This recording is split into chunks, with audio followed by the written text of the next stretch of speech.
Hi friends, it's Gwen. Welcome back to my channel. We're in my office today. We are going to be talking about my most anticipated releases of 2022. I really only have releases from January through August. I know like fall and early winter releases don't get like talked about. There's no covers, there's no titles or anything like that yet.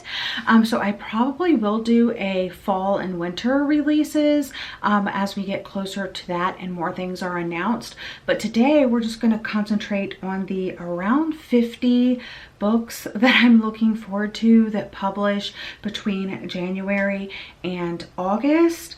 I wasn't planning to do this video, to be completely honest, because I am doing a top 10 most anticipated on my podcast, but people kept sending me messages asking me if I was going to share this information, so I thought I would. So here I am to talk about the releases. I have a list of releases that I am looking forward to, and we're just going to go by month and not necessarily like the exact release date. So the first one I have on my list is Reminders of Him by Colleen Hoover. This is on its way to me from my friend Jessie here on YouTube, Reading with Jess. This is the new release from Colleen Hoover, obviously. A troubled young mother yearns for a shot at redemption in this heartbreaking yet hopeful story. After serving 5 years in prison for a tragic mistake, Kenna Rowan returns to the town where it all went wrong, hoping to reunite with her 4-year-old daughter. So I don't really like to read the full synopsis of these books because you can look these up. I'm going to be popping in pictures for you. Reckless Girls by Rachel Hawkins. I was really looking forward to this one because I have read a few other books by her and I really have enjoyed the majority of what I have read.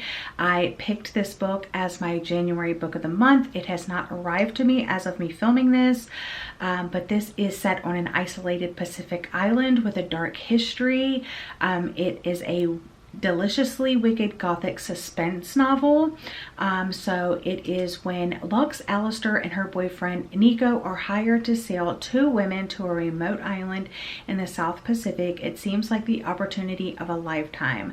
Stuck in a dead-end job in Hawaii and longing to travel the world after a family tragedy, Lux is eager to climb on board the Susanna and set out on an adventure. She's also quick to bond with their passengers, college best friends Brittany and Amma.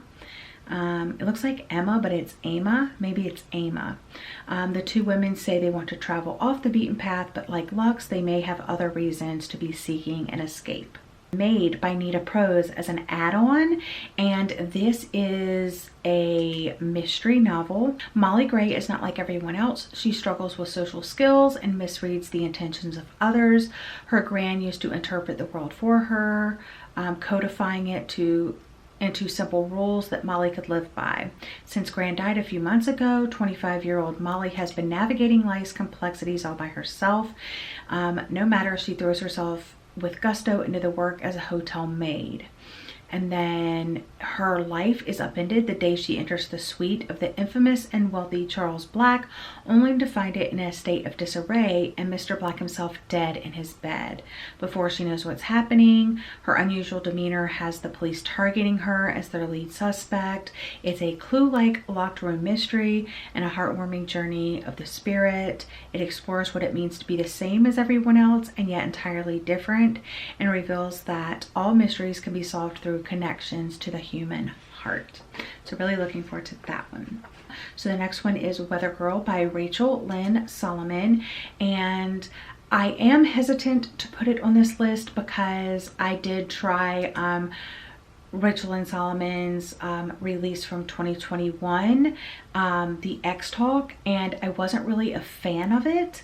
It wasn't terrible, it just wasn't like my favorite. But the Weather Girl, not only do I love the cover, but I have pre-ordered this one.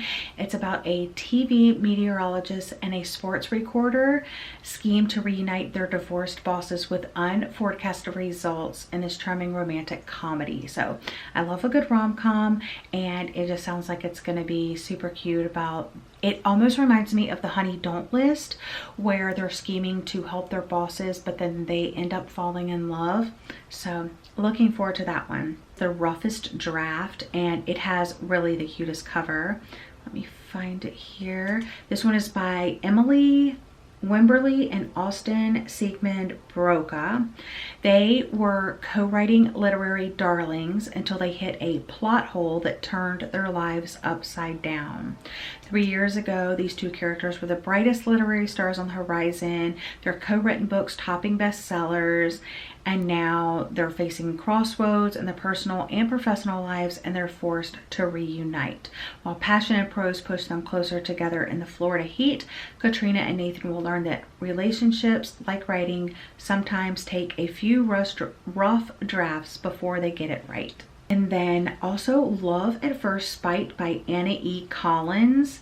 That one just, it sounds like it's going to be a really cute rom-com as well. Falling in Love is the ultimate payback in this delightful, breezy rom-com about an interior designer who teams up with an enigmatic architect at her firm to get revenge on her ex the only way she knows how, by building a spite house next door. Okay, Real Easy is a thriller. Oh, you might notice on this list that it's only adult books and it's only thrillers and romance. But yeah, that's pretty much exactly what I have on this list. So if you're not interested in like thrillers and romance, like this is not the most anticipated list for you to watch. The next one is Real Easy. Let's see, by Marie Rutowski. Never read anything by this author before. A compulsive, tenacious, and unexpectedly hopeful thriller set in a Midwestern strip club. So it's 1999 and Samantha has danced for years at this lovely lady strip club. She's not used to mixing work and friendship. After all, between her jealous boyfriend and his young daughter, she has enough on her plate. But the newest dancer is so clueless that Samantha feels compelled to help her learn the hustle and drama of the club, how to sweet talk the boss, fit in with the other women, and make good money. One night, when the new girl needs a ride home, Samantha agrees to drive, a simple decision that turns deadly. And the author does have, she used to be a dancer, I think. Yeah, oh, it says, drawing on her experience as a former dancer, she immerses us in the captivating world of the club. So yeah, I think that should be really interesting. It is character driven, but it also says masterfully plotted. So I'm hoping it's a good combo of both. And it might be LGBT, not sure. All right, How to Love Your Neighbor by Sophie Sullivan. Enemies to Lovers, HGTV, and this frothy, effervescent romantic comedy. Interior design school check, cute house to fix up check, sexy grumpy neighbor who is going to get in the way of your plans check, unfortunately. Another thriller, Green Witch Park by Catherine Faulkner. I do think I saw a lot of people getting this as an ARC. I haven't seen too many reviews roll in for it yet, so I have my eyes peeled. So far it has a 4.03 with 2,534 ratings, but a lot of those are usually people that are hyped about the book. So it is a twisty, whip-smart debut thriller, so that's why I'm a little hesitant, because I don't know what to expect from the writing. It's about motherhood, unreliable friendship, and the high price of keeping secrets. And I absolutely love the cover. Next up is The Fields by Erin Young. This is about a body that is discovered in a cornfield or something like that. Let me find it on the list. Oh, and this is the first in a new crime fiction series. So a breakneck procedural that is beautifully written and masterfully crafted. It's a debut. Some things don't seem fair. It starts with a body, a young woman found dead in an Iowa cornfield on one of the few family farms still managing to compete with the big giants of big agriculture. So we have Sergeant Riley Fisher. Riley Fisher is the main detective, sergeant, crime person, because that's the name of the series, is Riley Fisher. Newly promoted to the head of investigations for the Black Hawk County Sheriff's Office, arrives on the scene. An already horrific crime becomes personal when she discovers the victim was a childhood friend. connected to a dark past she thought she left behind. And it becomes more complicated as more victims are found, drawn in deeper. She discovers implications far beyond her Midwest town. And those are the books that I have on my list for January. For February, The Paris Apartment by Lucy Foley. You guys know I was a huge fan of her other book, The Guest List, that released last year, I believe, or the year before.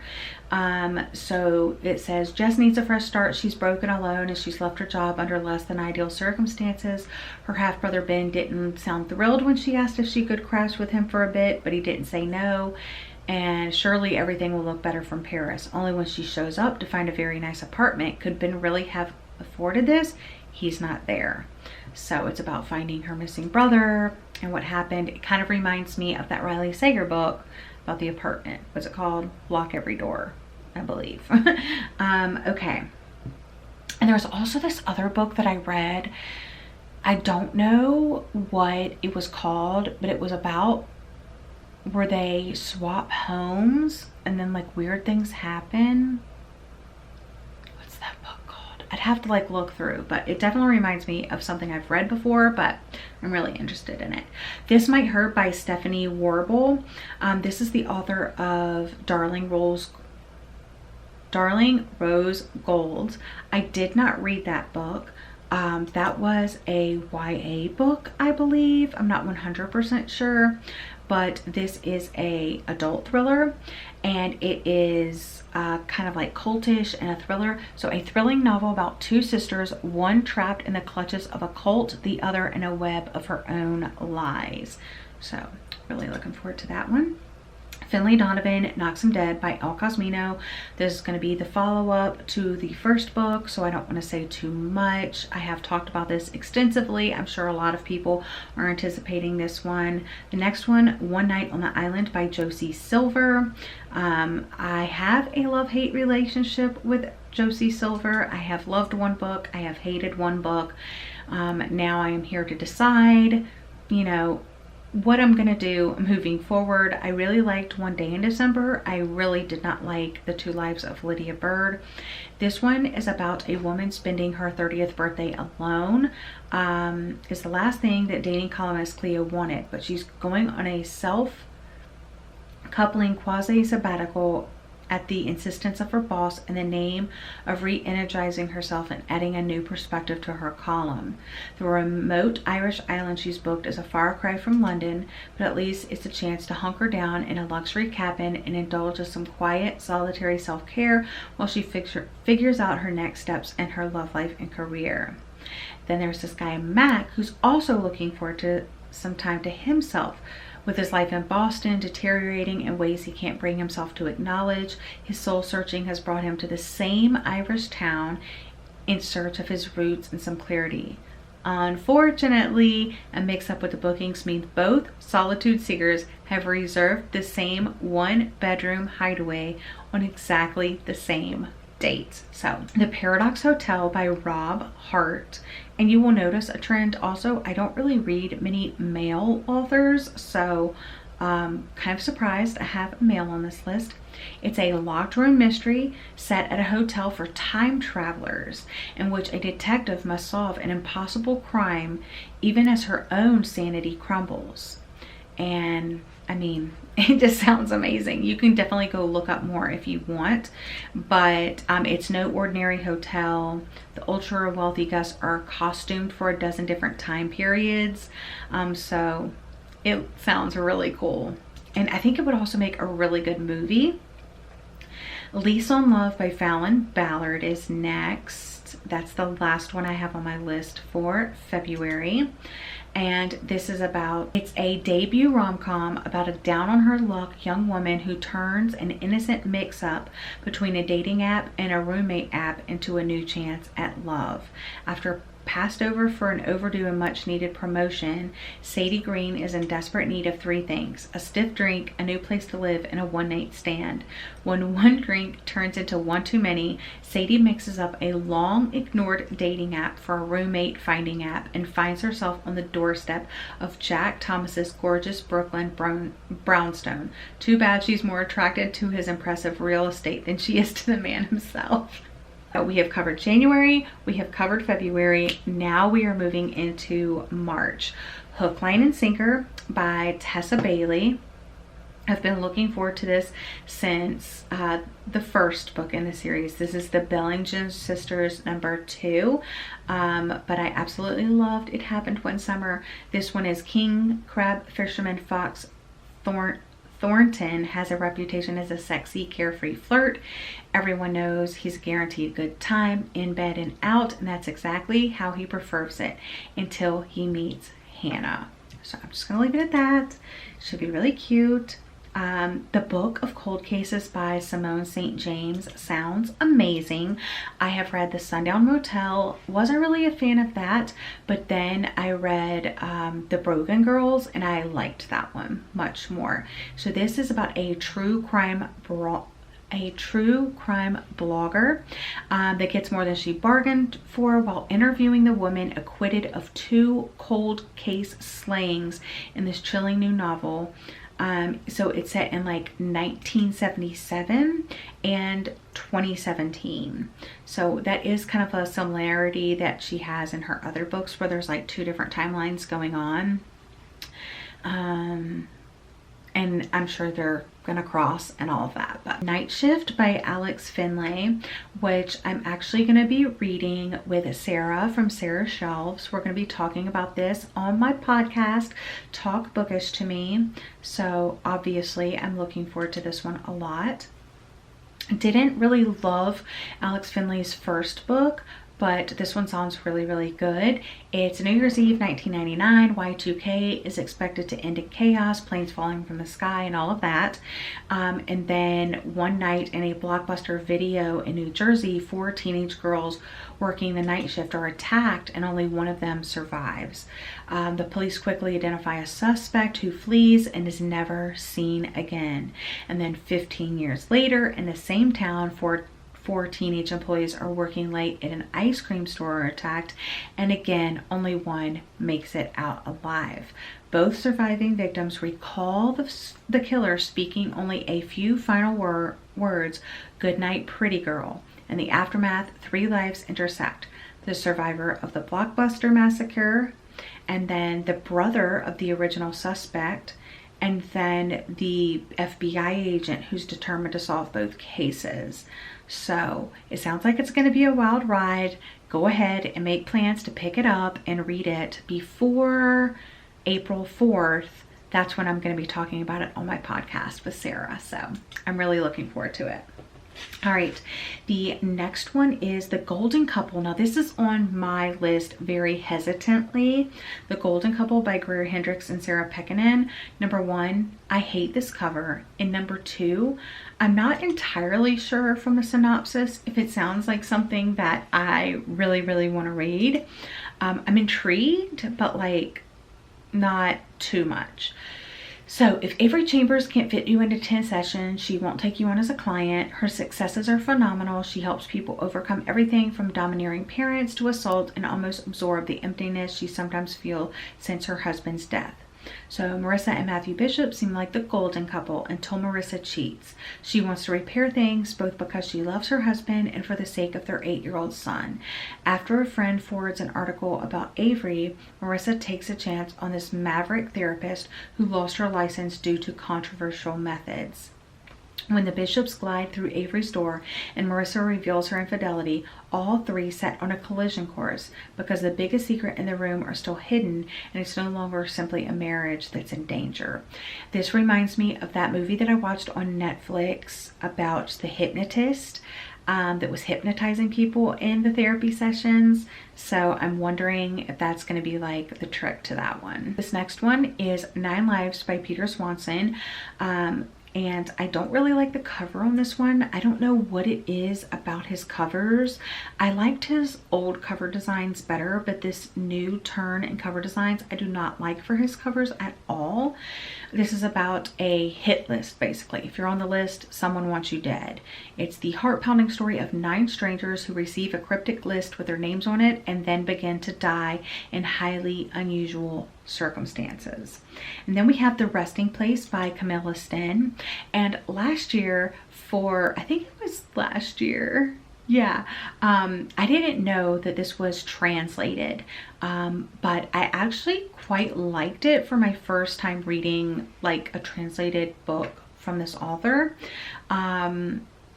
It is a psychological suspense book, and this has that medical prognosia, that condition where it's like face blindness, where you can't recognize a person's face, like the details of their face and stuff. So it's gonna have that in it from like Rock, Paper, Scissors, if you read that book. It says when Eleanor walked in on the scene of her cruel grandmother's murder, she came to face with a killer, a maddening expression that means nothing to someone like her. So she basically walked in on her grandmother getting killed, but she has no idea what the killer looks like. And then it's just gonna go from there. It's like horror, suspense, thriller, I'm hoping. That's The Resting Place by Camilla Sten. The next one, The Sweet Spot by Trish Dollar. You guys know I loved the float plan, so I had to check out this next book, and I think it's part of a series, but I'm not sure how that is going to work out. It's the Beck sister series, so I guess this is her sister's story. So Rachel Beck has hit a brick wall. She's a single mom, still living at home and trying to keep a dying relationship alive. Aside from her daughter, the one bright light in Rachel's life is her job at the night reservations manager at a luxury hotel in Miami Beach, until the night she is fired for something she didn't do. On impulse, she inquires about a management position at a brewery hotel on an island in Lake Erie called Kelly's Island. When she's offered the job, she packs up her daughter and makes the move cross country. What she finds on the island is Mason, a handsome, moody man who knows everything about brewing beer and nothing about running a hotel. And that takes care of the March releases. All right, next up is An Honest Lie by Taryn Fisher. I have also had a love-hate relationship with this author. I did like the book Bad Mommy, which was like an older release. And then The Wives, I was not really a fan of. Let's see. I'm Going to Kill Her. You Better Come If You Want to Save Her. Lorraine lives at the top of Tiger Mountain, remote, moody, cloistered in pine trees and fog. It's a sanctuary, a new life. She can hide from the disturbing past she wants to forget, if she's allowed to. When Rainey, which is her nickname, Lorraine, Rainey is her nickname. When Rainey reluctantly agrees to a girls' weekend in Vegas, she's prepared for an exhausting parade of shots and slot machines. But after a wild night, her best friend doesn't come back to the hotel room. And then she gets a text message from her friend's phone, and she has to find out like what they would really want, why this is happening, and stuff like that. So we'll see. This is almost like the last chance for Taryn Fisher. Insomnia by Sarah Pinborough. Looking forward to this one. Loved Behind Her Eyes. I know some people weren't a fan, but I personally really liked it. And obviously I can really relate to Insomnia. It's about a character named Emma who worries that her crippling insomnia is a sign that she's slowly going insane, like the mother she's worked so hard to leave in the past. I mean, that's all I really need to know. Fool Me Once by Ashley Winstead, which is the author of In My Dreams I Hold a Knife. This is going to be a romance book by this author, so I'm interested in checking this one out just to see if I like their romance more or this one more, but I also think it's going to be more contemporary with romance elements in it, just based off of the synopsis. So you have Lee Stone is a 21st century woman. She kicks butt as her job as a communications director at a woman-run electric car company, and never letting any of them get too comfortable in her bed. That's because Lee learned one big lesson: never trust love. 4 major heartbreaks set her straight, from her father cheating on her mom all the way to Ben Latterman in grad school. And now 5 years later, working as a policy expert for the most liberal governor in Texas history. Just as Lee is trying to get a clean energy bill rolling, things get complicated and competitive as Lee and Ben are forced to work together. So look like it's going to be like a second chance, but also enemies to lovers type thing, crossover. But it's also going to have political things in it, and you guys know how I feel about that, so I'm unsure. The No Show by Beth O'Leary is about these 3 women that all have dates with the same guy on Valentine's Day. Let me see if I can find it. Here it is. The cover, super cute. Again, I love these. I don't think I'll ever get over these really cute illustrated covers. So 3 women who seemingly have nothing in common find that they're involved with the same man in a smart new rom-com from Beth O'Leary. So you have Saban, who's a quick-tempered life coach. You have Miranda as a tree surgeon. And then you have Jane, a soft-spoken volunteer. And all 3 women are strangers who have only one thing in common. They've all been stood up on the same day, the very worst day to be stood up, Valentine's Day. And unbeknownst to them, they've all been stood up by the same man. Once they've forgiven him for standing up, they let him back into their lives, or are in serious danger of falling in love with a man who seems to have not just 1 or 2, but 3 women on the go. So I'm wondering if he's like a twin or like a triplet or something, but oh my gosh, I'm really looking forward to it. Also in April, The Caretakers, which is about some nannies. This one, again, I'm also not like entirely sure about this one. I don't think I've read anything by this author before. It's set in a wealthy Parisian suburb, an emotionally riveting debut told from the point of view of 6 women and centered around a group of au pairs, one of whom is arrested after a sudden and suspiciously tragedy strikes her host family. A dramatic exploration of identity, class, and caregiving from a profoundly talented writer. So Paris, 2015. So we shall see. I used to be a nanny, so I thought that would be pretty cool to read. And then The Children on the Hill. Oh my gosh. Okay, guys. I think I have made it very clear that I do not like Jennifer McMahon's writing. Her writing. And I really did not think I was gonna ever be interested in another book by her, but like, this actually sounds really, really good, and it has a couple of my buzzwords. So guys, if I get this, I'm gonna try to get it from the library, but also this is literally gonna be the last chance I get this author. Maybe this will be the turning point. So this is kind of like horror, but also like thriller. In classic Jennifer McMahon style, The Children on the Hill is told in 2 different timelines. You have 1978 and 2019. First, I love the 70s, so yes, please.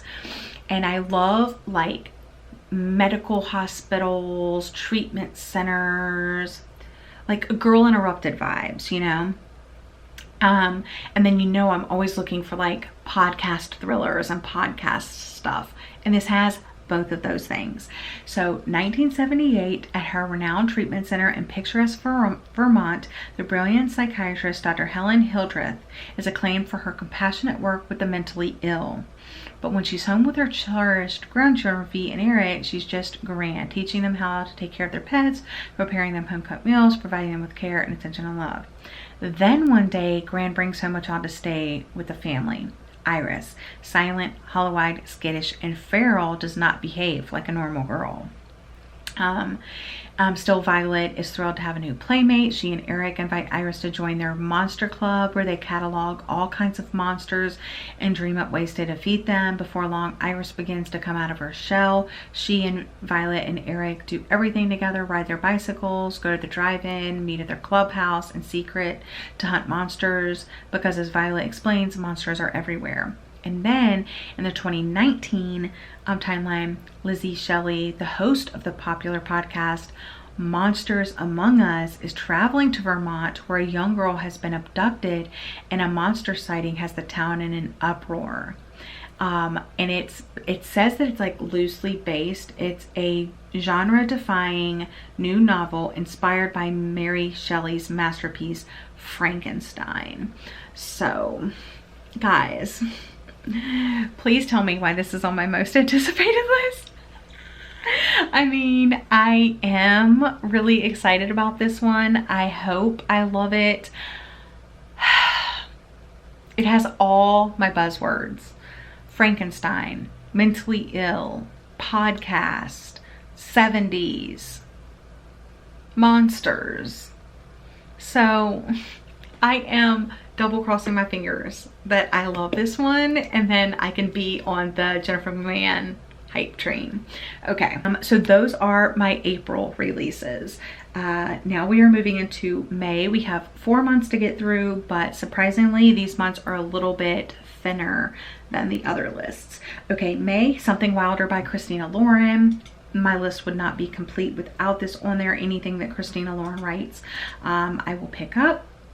I haven't read any of their like series, but it doesn't seem like they're doing series stuff lately.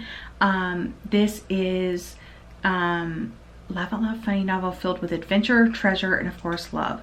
So the main character has grown up as the daughter of a notorious treasure hunter, and now she's going on this treasure hunt through the Red Rock Canyons in Utah, and then she spots Leo Grady, and it's going to be their love story. I don't want to read too much because I just want to enjoy the ride.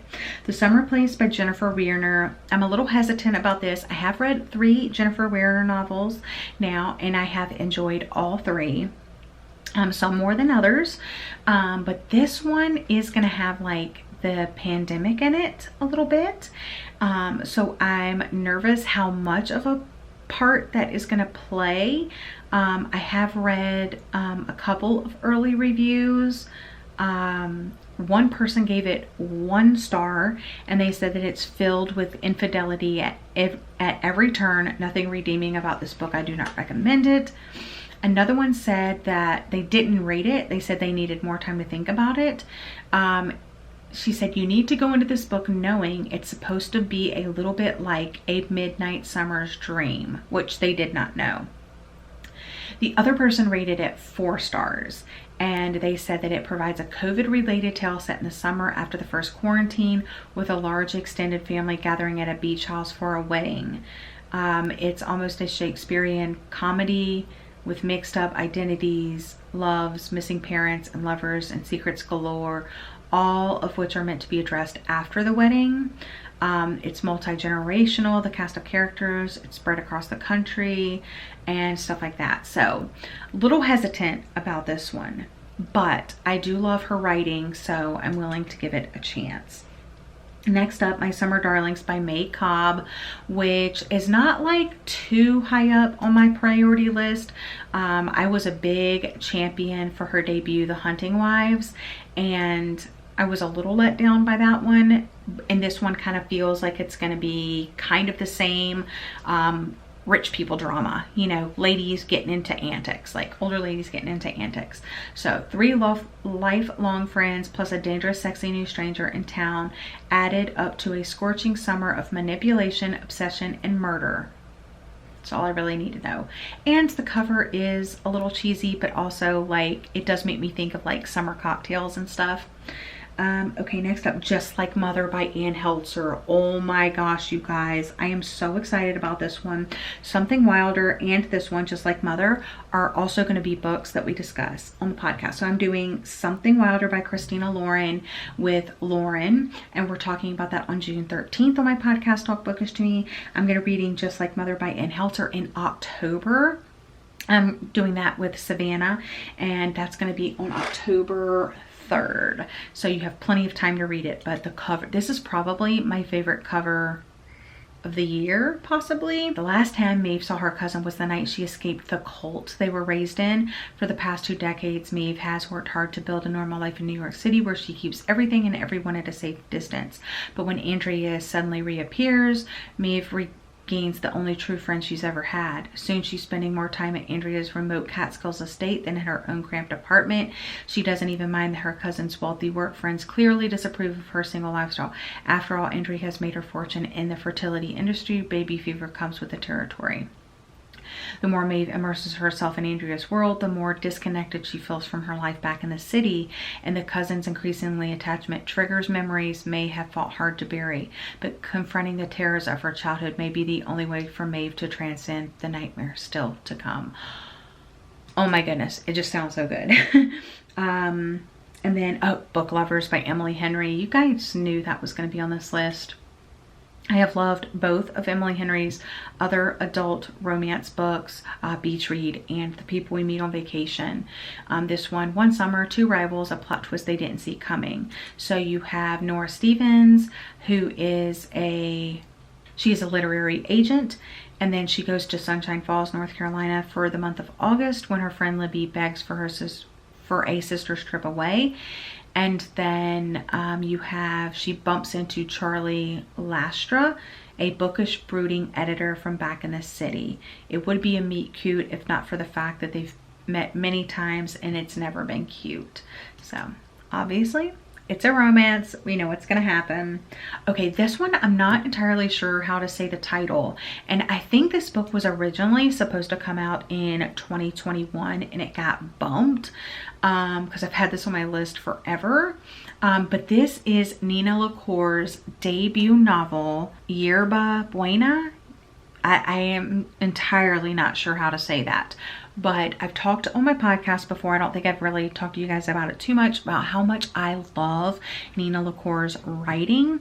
So I am totally on board for this. It looks like it's going to be an LGBT contemporary story following two women on a cross-star journey towards each other. And I literally do not know what else it's going to be about. I just know it's by Nina LaCour. It's her adult debut and it's LGBT lesbian. There you go. And the cover is very interesting. Quite different from her YA stuff. Let's see. Oh, this is the one that I think it might be considered like a locker room mystery. The Woman in the Library. So this is an adult mystery. The ornate reading room at the Boston Public Library is quiet until the tranquility is shattered by a woman's terrified scream. Security guards, rush in, inspecting everyone, and they tell everyone to stay put until the threat is identified and contained. While they wait for the all clear, four strangers sitting at the same table pass the time and conversation and friendships are struck. Each one has his or her own reasons for being in the reading room that morning. It just happens that one is the murderer. Can you believe that? Does that not sound so good? And it looks like it's going to be crime fiction as well. At least that's what some people are saying. But I'm seeing high praise. 5 stars, 5 stars, 5 stars, 4 stars, 5 stars, 5 stars, 5 stars, 4 stars, 5 stars, 4, 3, 4, 5, 4, 1. But they were like, not sure if I read the same book as everyone else. So anyway, so those are all of the May releases I am looking forward to. In June, surprisingly, there is only one book I'm looking forward to. And I hope the date doesn't change. I hope it stays for June. But it is The House Across the Lake by Riley Sager. And I am actually reading this for my podcast with Jessie. That discussion will be on August 8th, which is my wedding anniversary. So I really hope it comes out in June to give us enough time to read it. But I kind of left a little wiggle room because it may be July and then we still have time to read it, but don't change the date on me. It looks like a familiar story. A woman reeling from a great loss, has too much time on her hands and too much booze in her glass, watches her neighbor, sees something she shouldn't, and starts to suspect the worst, but looks can be deceiving. That's all I'm really gonna say. Okay, in July, How to Sell a Haunted House by Grady Hendrix. I have loved some things by Grady Hendrix. I have not loved some things by Grady Hendrix. So I'm hoping this is a terrifying new novel that explores the way your past and your family can haunt you like nothing else. The It Girl by Ruth Ware. Hesitant to put this on my list because I have not had the best luck with Ruth Ware. And this cover is ugly. So there's that. It's following a woman on the search for answers a decade after her friend's murder. So again, very hesitant to put this on the list. The Last to Vanish by Megan Miranda. I just read my first Megan Miranda last year. I quite enjoyed it, so I went ahead and put this new one. 10 years ago, Abigail Lovett fell into a job she loves, managing the Passage Inn, a cozy upscale resort nestled in the North Carolina mountain town of Cutter's Pass. She has sometimes felt like an outsider within the community, but she's come to view Cutter's Pass as her home. When Landon's brother Trey shows up looking for answers, Abby can't help but feel the town closing ranks. So there was like this string of unsolved disappearances that has haunted the town for a while. And then this journalist, Landon West, comes in to kind of like investigate the story, and then he disappears himself. So that sounds like it could be quite interesting. And then I promise you, not that many more to go. We Lie Here by Rachel Howells Hall.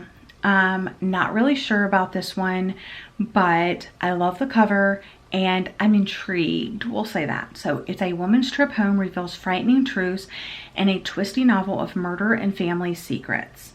So you have a TV writer that goes home and isn't her first choice for a vacation, but she's back to host her parents' 20th anniversary party and find the perfect family mementos for the celebration. Everything is going to plan until Yara receives a disturbing text. I have information that will change your life. And then finally, we are to our last month. We are in August now, and I absolutely loved The Matzo Ball by Jean Meltzer. So when I saw that she had a new book coming out this year, I immediately added it to my want to read list. This is another rom-com following a third-generation Jewish matchmaker who unwittingly finds her own search for love thrust into the spotlight. So she has this list that she wants. A perfect Jewish husband should be a doctor or a lawyer, preferably a doctor, baggage-free, no previous marriages, no children, and of course he must be Jewish. But then she finds this guy, Chris. He doesn't check any of Dara's boxes, but her hunt for Mr. Perfect is the rating boost his show desperately needs. If only Chris could ignore his own pesky attraction. So yeah, I think he's a single dad and all of this. I'm really looking forward to it. Okay. Next is The Family Remains by Lisa Jewell. This is another one that I'm not super interested in, but this is the second book in the Family Upstairs book by Lisa Jewell, which I actually really liked. I rated that book 4 stars, and I was actually pleasantly surprised with how much I did like it. I wish it was darker, but anyway, I feel like I almost need to reread the first book to read this one. A woman stops at nothing to find her husband's murder in this psychological thriller about twisted marriages, fractured families, and deadly obsessions. So isn't that weird that that thriller book is having like a second book? So the next book is Stay Awake by Megan Golden, the author of The Night Swim and The Escape Room. I have read both of those. Didn't really like The Escape Room. I mean, it was okay, but The Night Swim is like one of my all-time favorites. This one, Reese wakes up in the back of a taxi with no idea where she is or how she got there. When she's dropped off at the door of her brownstone, a stranger answers, a stranger who now lives in her apartment and forces her out in the cold. She reaches for her phone to call for help, only discover it's missing, and in its place is a blood-stained knife. That's when she sees that her hands are covered in black pen, scribbled messages like graffiti on her skin. Stay awake. Whoa. It says a complex thriller that unfolds at a breakneck speed. Stay awake will keep you up all night. Yes, Megan Golden. Yes, Megan Golden. I am so excited. All right. And Daisy Darker by Alice Feeney, obviously. Again, not too sure I'm a fan of the cover. I feel like this cover has already been done too much. psychological suspense with a spectacular twist. Daisy Darker's family were as dark can be. When one of them died, all of them lied and pretended not to see. Daisy Darker is arriving at her grandmother's house for her 80th birthday. It is Halloween, and Sea Glass, the crumbling Cornish house perched upon its own tiny private island, is at one with the granite rocks it sits on. The Darker family haven't all been in the same place for over a decade, and when the tide comes in, they'll be cut off from the rest of the world for 8 hours. When the tide goes back out, nothing will ever be the same again, because one of them is a killer. Oh my gosh, what if it's the grandmother? I hope it's the grandmother. Okay.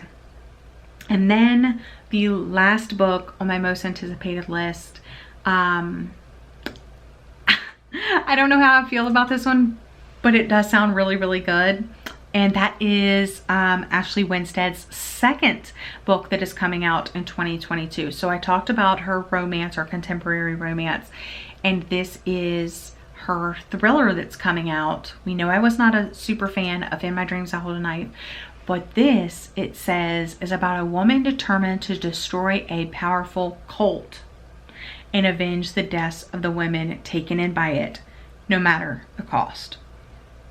You guys know how much I love reading about cults and cultish things, so really looking forward to this one.